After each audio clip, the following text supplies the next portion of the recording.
Hello everyone, this is part 4 of Cringetober, and today we're starting with day 16. This day's prompt was something you've been bullied for, which is an interesting prompt for sure.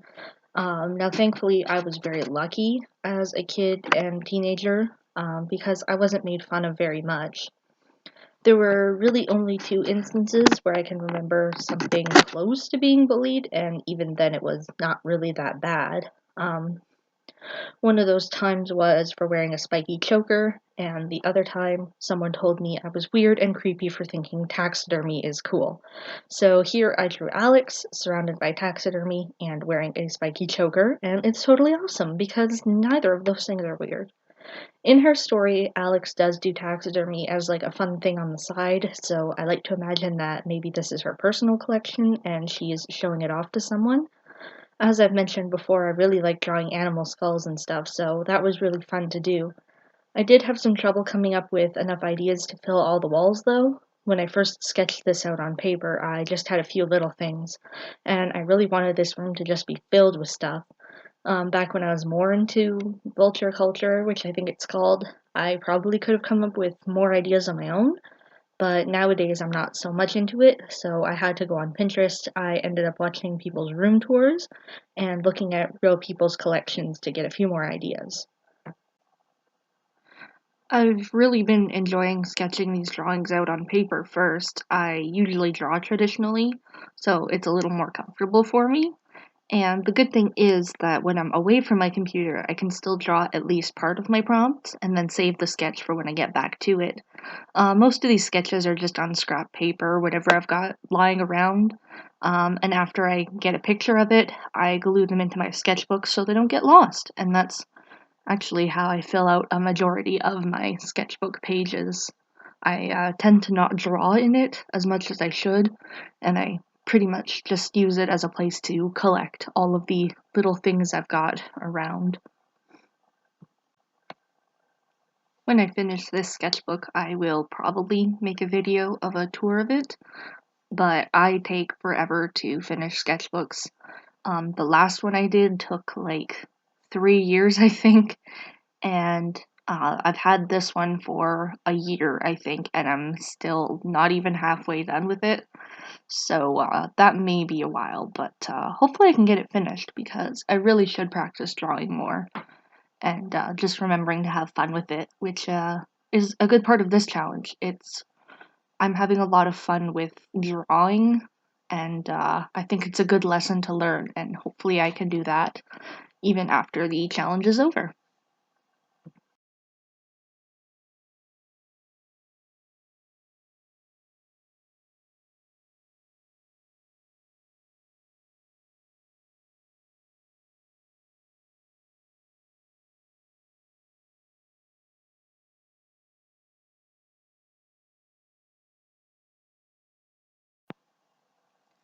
Day 17 was free to use base. This was a fun one because it made me think of stuff like draw the squad bases, or like how when I was on DeviantArt I would make character adopts using bases and I would sell them for points, which I actually miss a lot. I know some people disapprove of bases and I can understand why, but I honestly think that especially if you're just starting out, they can be a good thing to learn from, and as long as you credit the maker, you're fine. So these vases in particular were made from a person named Kit Ties, I think that's how you'd say their name, on DeviantArt. They're not exactly the traditional style of vase most people think of because they're kind of sketch instead of finished line art. But they said they were cool with referencing, tracing, stuff like that. And I thought it'd be a good way to use the prompt, but also not completely copy the base. I did move some stuff around to have it be more in my style. In their description, they actually said that you don't even need to credit them. I guess they were getting a lot of notifications from that, and it was getting annoying. Fair. But honestly, these bases have been super helpful for me before, so I wanted to give them at least a shout out anyways. I think these bases were posted in like 2015 or something like that, so they're fairly old. I've had them saved on my Pinterest for a while too. That's where I first came across them. I thought it would be a good way to practice drawing my sparkle dogs actually as animals. Usually I draw them as people, but I like to imagine they can shapeshift between the two, since in their universe everyone's got some kind of magic. So I drew Sunny and Lexi, who I have drawn a few times for Cringetober, but I do really like his design, so I think it's fine. And these two are one of those surprising kinds of friendships. When I first made the characters, I imagined them getting along fairly well, but since I've gotten both Sunny and Lexi as ball jointed dolls, I just see them as much closer friends than before. And it makes complete sense, honestly. They're both pretty outdoorsy people, both very friendly but chill at the same time. It's interesting to me how sometimes characters will take on a life of their own and kind of write their own story in a way sometimes, and it's really fun to see that happen and just take stuff in new directions. The only thing about this drawing that I wish I could change is that I totally could have drawn my OC Maggie, who is an opossum and doesn't have very much art, only stuff in my sketchbook.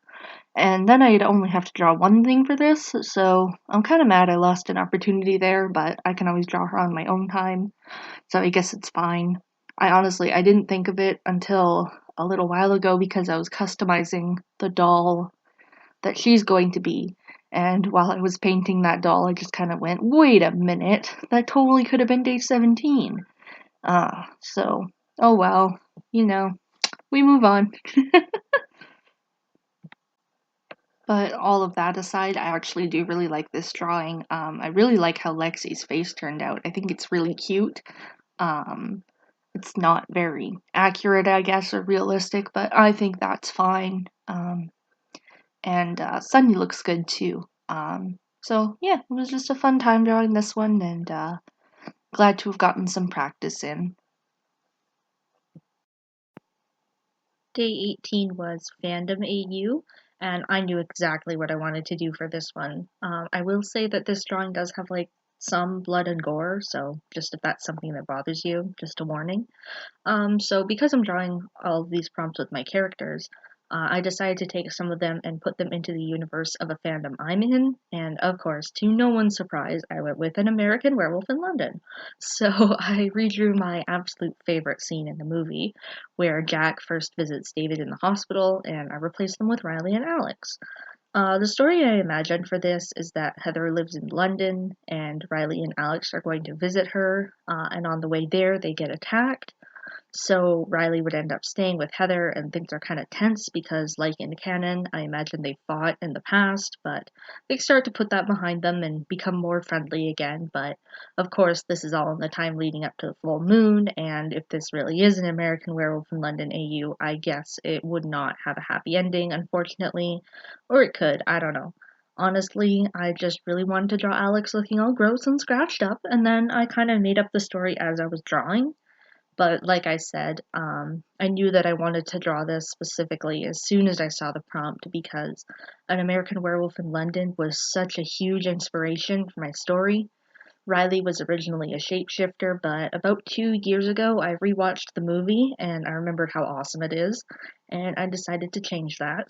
I think Alex was undead before that, but I don't remember honestly. I have changed up my characters quite a lot from how they started, so sometimes it's hard to kind of keep the timelines, uh, you know, consistent. But yeah, plus, An American Werewolf in London is kind of a horror comedy in a way, and that is kind of the vibe I want to go with for my story.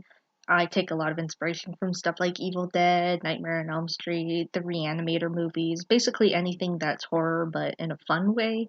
I definitely don't want to go super dark for this story, at least. I want to keep it fairly lighthearted.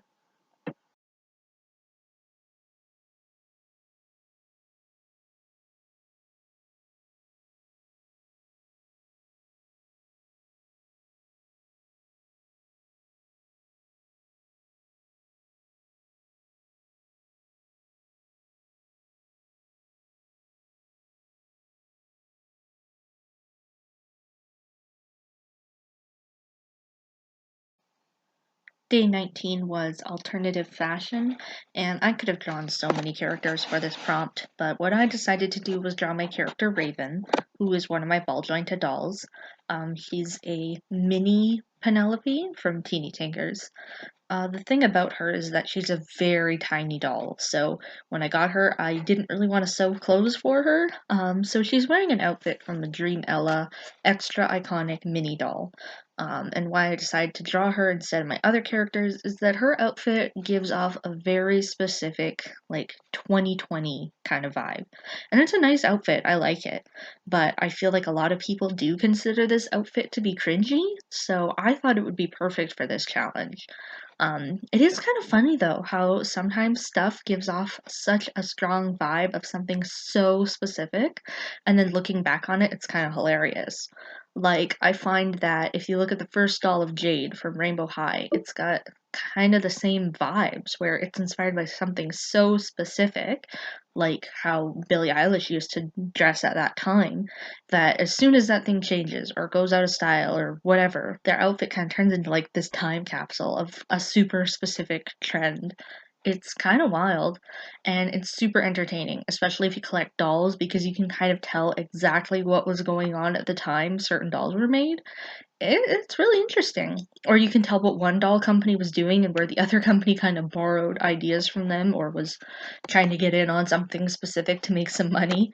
That's kind of off topic, but it just kind of occurred to me and I think it's really cool. And it's also kind of entertaining in this case of Raven specifically, because she was inspired by something super specific as well.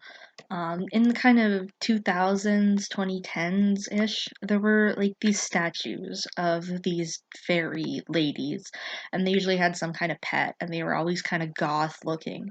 And I was obsessed with them, and I wanted one so bad, but I was also like 6 and 7 when they were out, so I never got one. And so when I made Raven, I wanted to capture those vibes specifically, but ended up getting something totally different. So yeah, it's just really cool.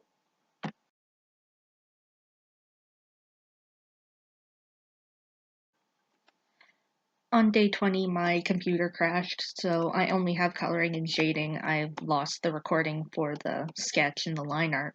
But for this one, you had to draw a character that you think Tumblr would like a lot. And this one was difficult because I feel like when it's the guys, it's just the skinny guys with suits or something so crazy you have no idea how anyone could ever possibly find them cute. No in between, but I don't really have any characters like that. And then with the girls, it varies so much, at least in my opinion. Anyways, when I sat down and thought about it, I think that the characters of mine that would probably fit better for this are Alex and Sam, because I kind of get the vibe that the pattern is ladies that are kind of unhinged and wear stuff from Hot Topic, in most cases. But I also thought that my character Kelly would also fit, and I haven't drawn her in a while, and I've drawn Alex and Sam a couple times and probably will draw them again. So here she is. I think she's really pretty. Anyways, she's my favorite doll so far. I think she fits pretty well, in my opinion, and from the people that I follow on Tumblr. She's older than most of my other characters. She runs her own business. I don't know. I think she's pretty great. Maybe it's just me, and I've totally missed the mark on this one. But yeah, that's what I got for this one. It was really weird to draw this prompt, but hey, we made it through, and it's a cute drawing anyways, so I'm fine with it. And I have only drawn her once since I gave her a redesign, so it's nice to have some finished digital art of her because the last one was just kind of a sketch on paper that I colored in. It's still good, but I feel like this one's just a little bit nicer and more accurate.